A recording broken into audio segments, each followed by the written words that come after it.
last classes we covered the topic related to the pregnancy और how to prepare that बीज और area ऋतु क्षेत्र अम्बुदीजा नाम ऐसा हमने बातें की थी. तो उसकी क्या प्रिपरेटरी फेज है, प्री कंसेप्शन, ड्यूरिंग कंसेप्शन क्या चेंजेस हैं या क्या हैबिट्स हैं लाइफस्टाइल फॉलो करनी चाहिए, एंड पोस्ट कंसेप्शन का भी एक छोटा सा आइडिया हमने लिया था. तो ये प्रेगनेंसी रिलेटेड आपके टॉपिक्स हो गए. And sometimes due to some problems और due to some faults by side of the female और due to nature many of the factors are there और एनवायरमेंटल फैक्टर्स आर देयर कि conceive करने के बाद वो प्रेगनेंसी कंटिन्यू नहीं हो पाती है. दैट इज मिस्ड और abortions, missed abortions, spontaneous abortions, these kinds of words are used in regular practice.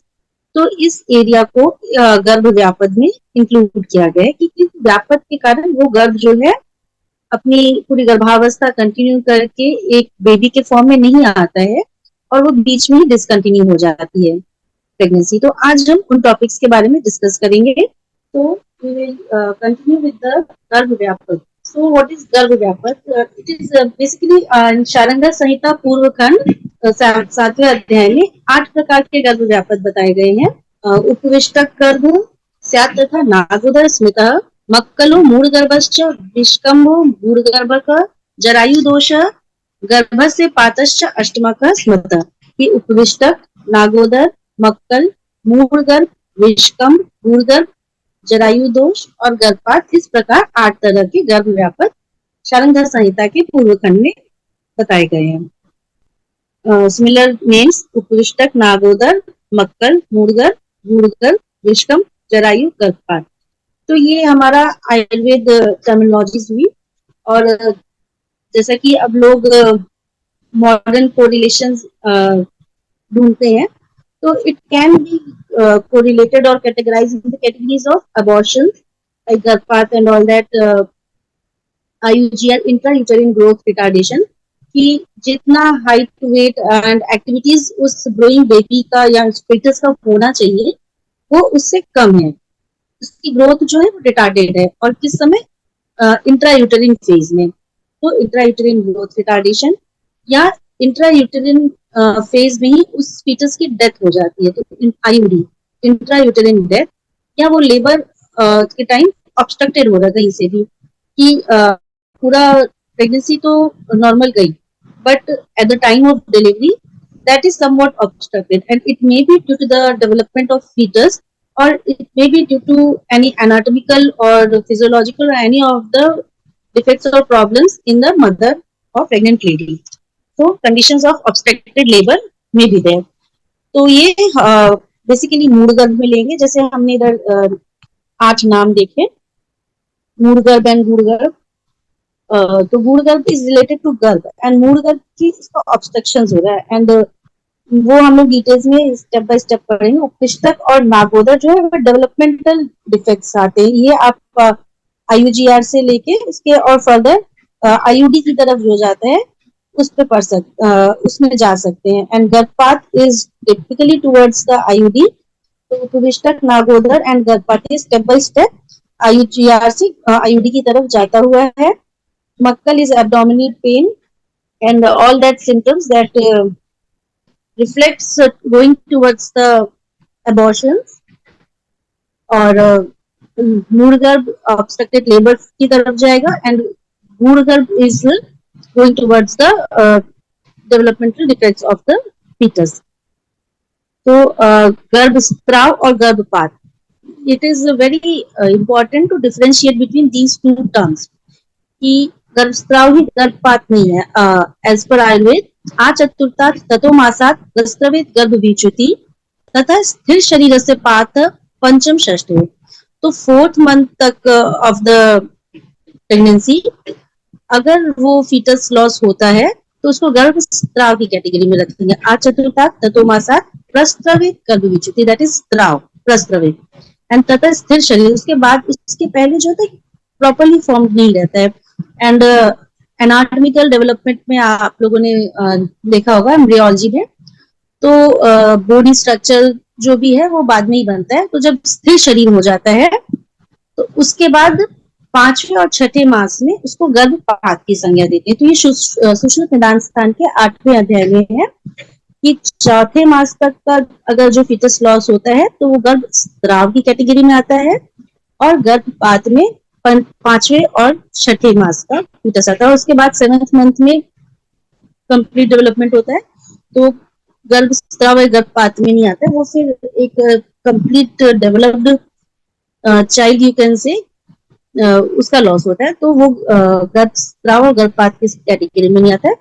तो फर्स्ट 4 months इज गर्भ स्राव and 5th and 6th month is गर्भपात। और ये एक एमसीक्यूज वगैरह में भी अगर आप लोग कहीं देते हैं या आपके बेसिक कोर्स के एग्जामिनेशन में भी, it is one of the important question.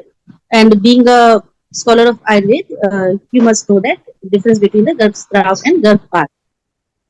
अब इसके कारण क्या है, तो अगर देखा जाए इन ब्रॉड वे, तो जो भी हम लोग इंडिकेशंस या कॉन्ट्रा इंडिकेशंस प्रेग्नेंट फीमेल्स को बताते हैं रेगुलर ओपीडीज में, या आपने किसी सेमिनार्स या लेक्चर्स में सुने होंगे, तो वही है। या गर्भ संस्कार के भी जो सेशंस चलते हैं, तो उसमें यही काउंसलिंग दी जाती है कि लाइफस्टाइल ऐसी होनी चाहिए, या डाइट पैटर्न्स या और भी डूज एंड डोंट्स ऐसे फॉलो करने चाहिए कि प्रेगनेंसी अच्छी जाए, एंड उसका एक रेसिप्रोकल ये कह सकते हैं कि गर्भस्राव में गर्भपात की तरफ नहीं जाए। तो शुक अस्विकात्माशय काल संपद यस्य उपचारश्च हितैस् तथा अन्य गर्भश्च काले च सुखी सुखा च संजायते संपरिपूर्णा दे। तो शुक्र और अस्विक सब मिलके मीन्स स्पर्म एंड ओवम मिलके और काल के साथ ही एक अच्छा फीटस आता है, गर्भश्च काले, और सब कुछ सुखपूर्वक चीजें हो रही है, तो वो पूरी देह जो है परिपूर्ण तरह से वो डेवलप होती है।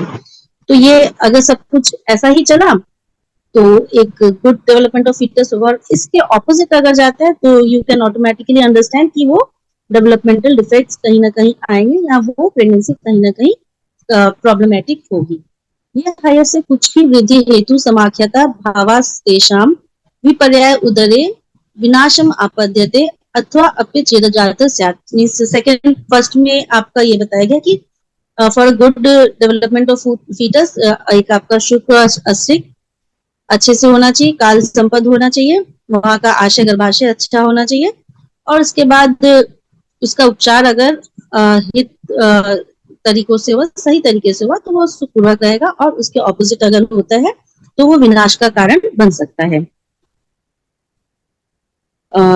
और मीन्स अलग अलग आचार्यों ने उसका जिस्ट एक ही है कि हैवी चीजें नहीं करना, या कुछ भी तीक्ष्ण, कुछ अति में नहीं करना, जो कॉन्ट्राइंडिकेशन है उसको नहीं करना, और जो इंडिकेटेड जेंटल चीजें हैं या जो भी पॉजिटिव डेवलपमेंट के लिए फीटस के जरूरी वो करना, तो उनको शब्दावली अलग है या श्लोक कुछ अलग है, बट एक आपका जिस्ट वही निकलेगा। लाइक चरक सूत्र स्थान के 25वें अध्याय में गर्भिणी तीक्ष्ण औषध व्यवाय व्यायाम वर्जिया नाम। तो इनको वर्जित क्यों, क्या क्या है गर्भिणी को? तीक्ष्ण औषध की तीक्ष्ण औषध कई बार सुकुमार व्यक्तियों में ही नुकसान देती है, और गर्भिणी तो खुद एक सुकुमार अवस्था, उसके अंदर एक जो डेवलपिंग फीटस है वो तो अभी पूरा ग्रोथ ही नहीं हुई है उसकी तो सेंसिटिविटी कितना ही सोच सकते हैं। तो तीक्ष्ण औषध इज कॉन्ट्राइंडिकेटेड, व्यवाय that is coitus is contraindicated, व्यायाम एक्सेसिव व्यायाम is contraindicated, gentle movements is allowed, but abdominal pressure लेते हुए व्यायाम तो एकदम ही कॉन्ट्राइंडिकेटेड है। और वर्जनीय नाम, और वर्जित क्यों है? क्योंकि उससे फीटस को या उस गर्भिणी को हार्म पहुंच सकता है। एंड चरक शारीर स्थान के 4थे अध्याय में भी कहा गया है गर्भ उपकात कर करास तस्मिन् भावा भवंती। ये गर्भ उपकात कर भाव क्या क्या है? तद्यथा सर्वम अति गुरु उष्ण तीक्ष्ण दारुणश्च चेष्टा, की अगर कुछ भी बहुत गुरु बहुत हैवी, अगर खाने से रिलेटेड या कार्य से रिलेटेड चीजें हो गई, उष्ण हो गया, चाहे एनवायरमेंटल या डाइट रिलेटेड, या बहुत ही तीक्ष्ण या दारुण चेष्टा, इस तरह का कुछ अगर होता है, एक्टिविटीज अगर ऐसे होती हैं कुछ ज्यादा, तो ये गर्भ उत्पाद कर भाव में आती। इमांश्च अन्यश्च अनुपदिशन्ति वृद्धा देवता रक्षो अनुचर परिचर अर्थ न रक्तानि वासांसी। इसकी देवताओं के अनुपालन करना चाहिए, उसके विपरीत क्रियाएं नहीं करनी चाहिए। और रेडिश आपका ड्रेसअप थोड़ा सा अवॉइड करना चाहिए। और मद्य अल्कोहल इज कॉन्ट्राइंडिकेटेड। मद्य अन्य अव्यवहारेण ज्ञानम अधिरोहणेन मानसम अश्रियात सर्वेन्द्र इंद्रिय अपतिकूलांश, इसकी इंद्रियों के अनुकूल ही काम करना चाहिए, उसके प्रतिकूल काम नहीं करना चाहिए। और मांस आदि भी हैवी नहीं करना चाहिए, कुछ मांस तो अलाउड है मांस रस, बट टोटली हैवी नहीं करना चाहिए। भावान दूरतः परिवर्जित यच्च अन्यादपि किंचित श्रेयो विदु। तो कुछ भी अति मात्रा में, अति गुरु उष्ण तीक्ष्ण या दारुण चेष्टा हो गई, देवताओं के अनुकूल आचरण करना चाहिए कि देवता रक्षा करते रहे। और इस जो भी होलिस्टिक पूरा एक अप्रोच लेके कि आपके खान पान से लेके आपके ड्रेसअप और जो अभी आप रिचुअल्स फॉलो कर रहे हैं, उसमें ये नहीं कि आप एकदम ही व्रत रख रहे हो, एकदम कठोर तपस्या करने बैठे, तो all these are not allowed in pregnancy. The main thing is that कि आप उनकी जो वो कहना चाहते, जो कन्वे करना चाहते, उनको आप समझे कि कुछ भी चीजें बहुत ही अति में नहीं होनी चाहिए, तो उससे फीटस डैमेज होने की चांसेस हैं। या शारीर स्थान के 8वें अध्याय में सच चतुर प्रशिवी मासेशु क्रोध शोक आयसु येषु अभियस्त्र मीन्स अति क्रोध हो गया, मीन्स एकदम ही दुखी दुखी सी रह रही है स्त्री, या बहुत ही ज्यादा व्यायाम हो रहा है, या क्वाइटस व्यायाम हो रहा है, तो इन सारी चीजों को कंट्रोल्ड वे में करना है या तो नहीं करना है। क्रोध शोकायस येषु अभ्यस्त्रास सव्य व्यवाय व्यायाम संशोभ संधारण विषम आसन शयन, इसकी आड़े टेढ़े से आसन बेड पे नहीं सोना, एक स्मूथ बेड होना चाहिए। कि हाँ, आप लोग भी इंडिकेशंस भी देते हैं कि आप लेफ्ट लेटरल पोजीशन में लेटो, ज्यादा से ज्यादा फीमेल को। अब लेफ्ट लेटरल पोजीशन पे तो लेट रही है, अब वो कहीं से उठा, एब्डोमिनल साइड से ही ज्यादा ऊंचा है सपोज, या फुट एंड रेस कराते हैं, तो एक आसन भी आपका समतल और कंफर्टेबल होना चाहिए, और साथ ही साथ वो प्रेगनेंसी रिलेटेड कॉम्प्लिकेशंस क्रिएट ना करे, तो ये चीजें भी देखना है। विषम आसन शयन, एंड इट इज मतलब सारे कारकों में से एक बार ये one of the ignored cause होता है। आप एक बार कभी ऐसा कुछ दिक्कत आती है फीमेल्स को, तो आसन के बारे में एक मतलब विच इज इग्नोर्ड पार्ट, इसको आप थोड़ा सा जनरल टॉक में कहीं ना कहीं से उनकी हिस्ट्री से निकालना होगा और उनको समझाना होगा। क्षुद्र पिपासा अति योग, मीन्स की भूख प्यास का भी अति योग, अति हद तक सहन करना। तदाहाराद्वम पुष्पम पश्येत, ऐसा करने से पुष्प का कभी दर्शन हो जाता है। पुष्प, व्हाट इज पुष्प? इज रक्तस्राव हो सकता है, एंड रक्तस्राव is indication of some complications in pregnancy. तो ये सब चीजें प्रेगनेंसी में कॉन्ट्राइंडिकेटेड है। या ऐसा ही सुश्रुत निदान स्थान में कहा गया है। मीन्स आप अभी हम लोग जितना भी देख रहे हैं, सबके शब्दावली या कुछ रेफरेंसेस अलग है, क्योंकि पहले के आचार्य कुछ कोरिलेट करते हुए भी चीजें कहते हैं, तो it may be the correlations are different या स्ट्रेट फॉरवर्ड भी कहा है, बट चीजें वही आपको समझ में आएंगी। कृमि वात अभिघातस्तु तदेव उद्गतम फलम, जिस तरह से फल होता है किसी भी पेड़ में उगता हुआ, तो कृमि, इसको किससे बचाना होता है? हम लोग को कीड़ों से बचाना होता है, और बहुत तेज आंधी तूफान आ रही है उससे बचाना होता है, और अभिघात उसमें कहीं चोट वोट कहीं ना लगे, वो डैमेज ना हो जाए। तो जिस तरह इन चीजों से फल की रक्षा करनी होती है, तो उसी प्रकार पत्यते काले अपि तथा यथा तथा साथ गर्भविच्युति, और समय से पहले अगर फल गिर जाएगा तो वो राइपनिंग नहीं होगी उसमें, और वो सारी न्यूट्रिएंट वैल्यूज नहीं आ पाएंगी। तो सिमिलरली उसी फल के प्रकार ही हमें गर्भ की भी रक्षा करनी चाहिए कि वो समय से पहले उसका पतन न हो। और कृमिवात अभिघात से हम रक्षा करते हैं, तो कृमि एक्सटर्नल जो भी आपके इंफेक्शियस कॉजेज यू कैन से, वात इसमें तेज हवा का है, बट उस वात से आप लेते कुछ भी चीजें में एक्सट्रीम में नहीं होनी चाहिए कि हाँ हवा के बिना तो फल नहीं बढ़ेगा ना, बट वही हवा आंधी का रूप एक्सट्रीम में आ जाएगी तो इट में कॉज प्रॉब्लम। तो अब हमें बात के साथ हर चीजों को, जैसे क्रोध शोक भय हो गया, या अतिगुरु दारुण आसन, इस तरह की मतलब जो भी चीजें हैं, तो कुछ भी अति में नहीं होनी चाहिए, या अभिघात ट्रॉमा नहीं होना चाहिए, any kind of trauma, may be the physical trauma तो नहीं होना चाहिए, और साथ ही साथ मेंटल ट्रॉमा भी बहुत बड़ा हार्म पहुंचाता है। तो एनी काइंड ऑफ ट्रॉमा उससे फीमेल को जो प्रेग्नेंट है उसको बचाना है। तो ये भी फल के समान ही ये फीटस भी अच्छा ग्रोथ करेगा, उस गर्भ की ग्रोथ भी अच्छी होगी। और समय से पहले अगर उसका पतन हो गया तो अब सुश्रुत निदान स्थान में जो ही चीजें हमने पढ़ी वो फिर से उन्होंने अपने स्टाइल में कहा है। ग्राम्य धर्म वाहन अध्वगमन ग्राम्य धर्म स्क्वाइटस, ये सारे मीनिंग नीचे लिखे हुए हैं, आप उसको इंग्लिश में भी कोरिलेट कर सकते हैं। मैं एक बार रीड कर देती हूँ श्लोक। ग्राम्य धर्मान वाहन अध्वगमन प्रस्खलन प्रपतन प्रपीडन धावन अभिघात विषम शयन आसन उपवास सवेगा विधातानि रूक्ष कटु तिक्त भोजन शोक अतिसार सेवन अतिसार वमन विरेचन प्रिंखोलन अजीर्ण गर्भशातन प्रभृति विशेषैर बंधनाम उच्यते गर्भ फलम इव वृंत बंधनात् अभिघातात विशेषे। तो जिस प्रकार फल जो है किसी भी पेड़ का अपनी टहनी से लगा रहता है और उससे ही उसका पालन पोषण कह लीजिए होता है, तो गर्भ का भी गर्भ नाड़ी के थ्रू वह गर्भिणी स्त्री से जुड़ा रहता है, उसका पालन पोषण और आहार वगैरह सब उसी से ही परिपूर्ण होता है।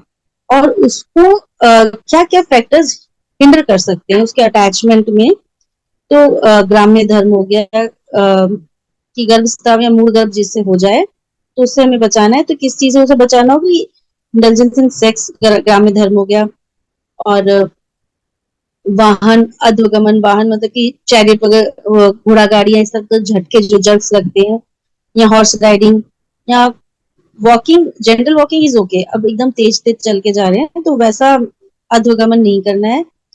एंड स्टम्बलिंग और ऊंचाई से कूदना या compressions running weapon injury lying down या ऊपर नीचे जगहों पे बैठना या फास्टिंग, अपने रेगुलर जो अर्जेस है मूत्र और पुलिस इत्यादि के कास हिक्का जो भी, तो उन अर्जेस को रोकना या रूक्ष कटु तिक्त भोजन में ड्राई हॉट पंजेंट बिटर इस तरह के टेस्ट जो तीव्र हैं उनको लेना, ज्यादा ही शोकग्रस्त होना, क्षार का सेवन, क्षार के तो कॉन्ट्राइंडिकेशंस में भी है कि गर्भिणी वृद्ध इन सबको नहीं देना है। या अत्यधिक विरेचन हो गया, डायरिया, इमेसिस, पर्जिएशन या स्विंगिंग इंडाइजेशन या अबॉर्टिफिकेंस, जो भी गर्भशातन के लिए जो फैक्टर्स है उनका सेवन हो गया, तो इससे वो जो जिस प्रकार फल ज्यादा तेज आंधी है या जो फैक्टर्स हमने ऊपर पढ़े थे फल गिर जाता है, तो उसी प्रकार ही गर्भ भी उससे डिटैच्ड होकर गर्भनाल से वो ट्रॉमेटिक इंजरी होते हुए गर्भपात का कारण हो सकता है। तो in short in in factors से गर्भिणी को बचाना है। और ये रेगुलर विजिट में फर्स्ट विजिट से लेके जब भी आएगी तो उनको आपको बातों बातों में ही इन चीजों को समझाना है। और फर्स्ट विजिट में तो आपको डेफिनेटली कहना, हाँ भले ही वो बहुत एजुकेटेड हो या गांव के हो या कहीं के भी हो, but it's your duty to convey the message, like भारी काम नहीं करना है, ज्यादा तीखा मसाला नहीं खाना है, इन तरह की चीजें आप एक इन शॉर्ट भी एक प्रैक्टिस में डाल ही लीजिए अगर आपको ऑब्स्टेट्रिक की प्रैक्टिस करनी है। मानस अगंतुबीर मातुरम उपतापे प्रपीडिता गर्भो व्यापद्यते कुक्षो व्याधि अभीष्ट प्रपीडिति। मींस की फिजिकल ट्रॉमा के साथ साथ साइकोलॉजिकल मानस आगंतुक दोनों फैक्टर्स ही रहते हैं। तो psychological stress, fear, strain with physical और any external trauma can cause death. और ये डिस्क्रिप्शन मृत गर्भ का है। तो ये बात हुई कि गर्भ व्यापक में आपका फिजिकल ट्रॉमा के साथ साथ साइकोलॉजिकल ट्रॉमा या स्ट्रेस, फियर, क्योंकि ये हमारी बॉडी साइकोसोमेटिक है। ये हर लेक्चर्स में कहीं ना कहीं मेरे साथ भी बात निकलती है और औरों के साथ भी होती है और आपको भी इतनी अवेयरनेस होगी। तो हार्मोनल्स क्या रिलीज हो रहे हैं, तो साइकोलॉजिकल ट्रॉमा डायरेक्टली अगर नहीं होता है तो इनडायरेक्टली वो हार्मोनल चेंजेस होते होते उस तरह का सप्लाई बेबी के पास भी जाता है, तो कहीं ना कहीं ये गर्भपात का कारण भी बन सकता है या ग्रोथ रिलेटेड प्रॉब्लम्स भी आ सकती हैं। तो अब निदान की बात करें तो जितनी बातें हमने अभी की तो उसको ही ये समझाते हुए कह रहे हैं कि abnormalities in the factors responsible for the proper growth and development of fetus can cause IUD और preterm labor।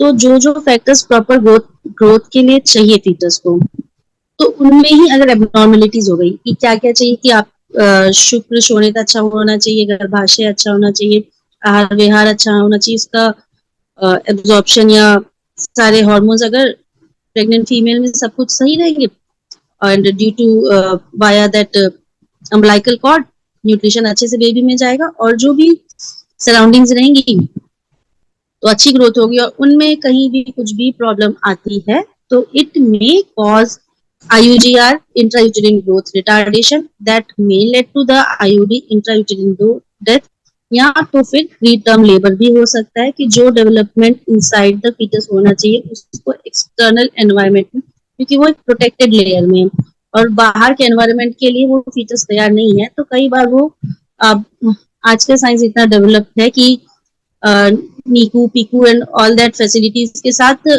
अगर वो सर्वाइवल हो भी जाता है तो आगे काफी लंबे समय तक भी कुछ ना कुछ प्रॉब्लम्स रहती ही है। प्रीटर्म अगर डिलीवरी किसी तरह मैनेज हो जाती है तो it is very important to continue the pregnancy intrauterine as much as possible till the proper time, till 9 months you can say. So after the 4 month of pregnancy, anger, grief, jealousy, fear, excessive coitus, exercise, irritation, suppression of natural urges, ये counselling में मतलब कि ठीक है उनको आप गर्भ संस्कार में यही क्या चीजें होती कि वीकली या ट्वाइस इन अ वीक और थ्राइस इन अ वीक या डेली भी या आप उनको एक जेंटल वार्म अप्स करवाते हो कि हाँ उनकी बॉडी में स्टिफनेस ना है, उनकी जो प्रॉब्लम्स है उससे दिक्कत है और आप उनको साइड बाय साइड काउंसिल करते जाते हो कि हाँ ठीक है अगर कोई गुस्सा दिला भी रहा है तो लेट गो कर दो क्योंकि ये जो टाइम है that is precious for you and your baby, ये टाइम वापस नहीं आने वाला है, उस गुस्से को आप बाद में भी कर सकते हो या कोई भी दुख है, हाँ अगर कुछ ऐसा बहुत मेजर कॉज है अनअवॉइडेबल है तो आप उसको मैनेज करो, उसमें आप दुखी होके या गुस्सा होके या रो के कुछ नहीं कर सकते हो। And for the coitus also though it can be done in the second trimester with all the precautions, but in the first trimester it is contraindicated and the last 2 months also it is advised not to avoid the coitus। और exercise भी एक जो in the under the observation of any trained person वो limited exercise कर सकते हैं या natural urges का तो एक बहुत बड़ा मीन्स इधर हमारे इंडिया में तो इतना रूरल एरिया में एकदम भी अवेयरनेस नहीं है, तो इन सब छोटी छोटी चीजों का कि नेचुरल अर्जेस नहीं रोकना वो एक सोशल प्रेशर रहता है स्पेशली फॉर द फीमेल्स, तो उनको कई बार ये अर्जेस रोकने पड़ जाते हैं और उसके कारण प्रॉब्लम आती है, वो आते हैं दवा लेते हैं जाते हैं, आप आइजोक्सिप्रिन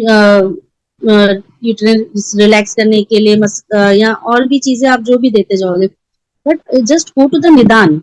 निदान परिवर्जन is also a part of चिकित्सा, तो बात बात में आपको हिस्ट्री निकलवानी होगी कि ये हमारे देश में भी है कि अगर आपको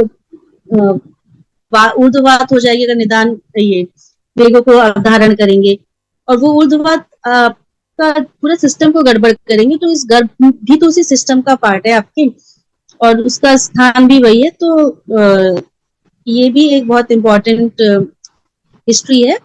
अगर कुछ भी कंप्लेंट्स लेके आती है फीमेल तो आप उसकी नेचुरल अर्जेस से रिलेटेड उसको पूछे कि हाँ urination and micturition and defecation all these are okay और नॉट, कॉन्स्टिपेशन तो नहीं रहता, जाते हो कैसे जाते हो, बात बात में आपको हिस्ट्री लेनी होगी, उसको समझाना होगा कि you don't have to suppress the natural urges related to the posture, sitting and standing and sleeping in the uneven places, ये जैसा भी हमने बात की थी पिछली स्लाइड में, या abnormal postures, ये भी मतलब छोटी छोटी चीजें but these are the important things कि ये निदान बन सकते हैं गर्भस्राव या गर्भपात में भी, तो इन्हें हमें समझाना होगा कि लेफ्ट लेटरल पोजीशन में अगर ज्यादा प्रॉब्लम है तो कर दो, बहुत मतलब पर एब्डोमिनल झुक के कुछ काम नहीं करना है या जो भी आड़े टेढ़े पोस्चर्स नहीं लेने हैं, suppression of thirst and hunger बिल्कुल नहीं होना चाहिए, बासी खाना नहीं खाना है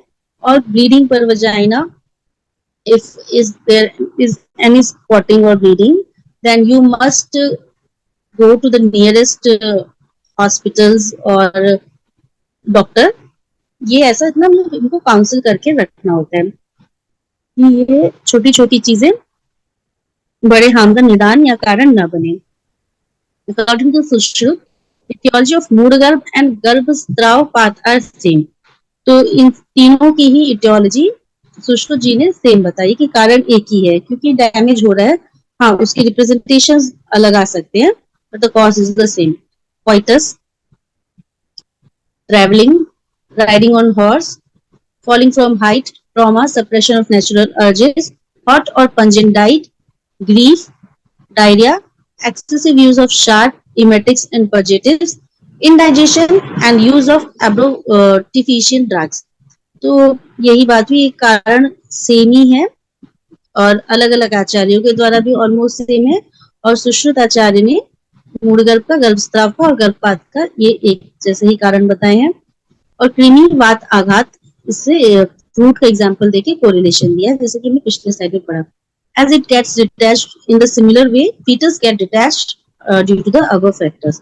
तो ये कारण ऊपर के दिए हुए हैं, और जिस तरह से फल डिटैच हो जाता है अपनी शाखा से, उसी प्रकार गर्भ भी डिटैच हो सकता है, गर्भनाल के जो अटैचमेंट रहता है गर्भिणी स्त्री से. और वाग्भट जी कहते हैं, due to excessive accumulation of dosha, non avoidance of contraindicated articles due to diseases और deeds in the previous life of either mother और फीटस. तो वाग्भट जी ने भी लगभग वो बात की, बट उन्होंने पूर्व जन्म का एक ऐड कर दिया कि दोष विपरीत क्यों हुए, क्योंकि हमने कुछ मिथ्याहार विहार किया. तो जो भी कॉन्ट्राइंडिकेटेड आर्टिकल्स हैं, अगर उनको किया जाए तो दोष एक्यूमुलेट होंगे, और इसके कारण भी डिजीज हो सकती है, डिजीज के कारण भी ये चीजें हो सकती है. तो all these are interrelated, या तो फिर पूर्व जन्म के भी ये कर्म हो सकते हैं. तो वाग्भट जी बेसिकली ये 4 फैक्टर्स मानते हैं: accumulation of doshas, non avoidance of contraindicated articles, और ड्यू टू डिजीज और deeds of the previous life. तो ये कारण की बात हो गई. अब सबसे पहले हमने पढ़ा कि गर्भव्यापक बेसिकली शारंगधर जी के अनुसार 8 प्रकार के हुए. फिर अलग अलग आचार्यों के अलग अलग कारण माने, बट आप अगर उसको कोरिलेट करोगे तो चीजें, उनके कहने का मतलब एक ही है, या अति किसी चीज की नहीं करनी है. जो भी आपके पॉस्चर्स, डाइट रिलेटेड चीजें हैं, उसको जेंटल वे में जो इंडिकेटेड है वो करना है, कॉन्ट्रा इंडिकेटेड नहीं करना है, जो हमने पिछली स्लाइड्स में पढ़ा.